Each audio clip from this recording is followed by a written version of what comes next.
Vendor ചാണ്ടിയല്ലേ വരുന്നത്? കാശ് എത്ര ഉണ്ടെങ്കിലും എന്താ വെണ്ടർന്നല്ലേ പേര്. ആ, ഞാനൊന്ന് കുളിക്കട്ടെ. കാക്ക വിളിച്ചാ കൊക്കാവും. ഞാൻ ചാണ്ടിയെ ഉദ്ദേശിച്ച. അയാളോട് മാത്രം അകത്തേക്ക് വരാൻ പറ. ബാത്റൂമിലോട്ടോ. ഉം.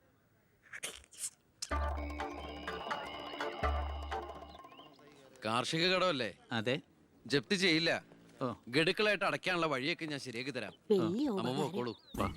ആ, ഇതായാലും ചാണ്ടിച്ചനോ? 5.5 പവനാ. കാറൊക്കെ വാങ്ങിച്ചിട്ടുണ്ടല്ലോ. കർത്താവ് തരുന്നു, ഞാനത് കൈനീട്ടി വാങ്ങിക്കുന്നു. ദുബായിക്കാരൻ ചെക്കനെ മരുമോനായിട്ട് കിട്ടിയതോടെ ചാണ്ടിയുടെ ശുക്രദശ തെളിഞ്ഞു. NRI മണിയല്ലേ ഒഴുകുന്നത്. കർത്താവ് അകത്തേക്ക് എല്ലാം പറഞ്ഞു. ഞാൻ പുറത്തുനിന്ന് വന്നോണ്ട് കാശുള്ളവനെ രാജാവിനെ മുഖം കാണിക്കാൻ പറ്റൂ. എനിക്കറിയില്ലായിരുന്നു മോളെ നിങ്ങൾ ആരായിരുന്നു എന്ന്. നിങ്ങൾ അന്ന് പോയതിനു ശേഷം ജോസഫ് ഒന്ന് പറഞ്ഞപ്പോഴാ ഞാൻ കാര്യങ്ങളൊക്കെ അറിഞ്ഞത്. അറിഞ്ഞപ്പോ എന്തുമാത്രം വിഷമിച്ചു എന്നോ. മോളോടും മോളുടെ അമ്മയോടും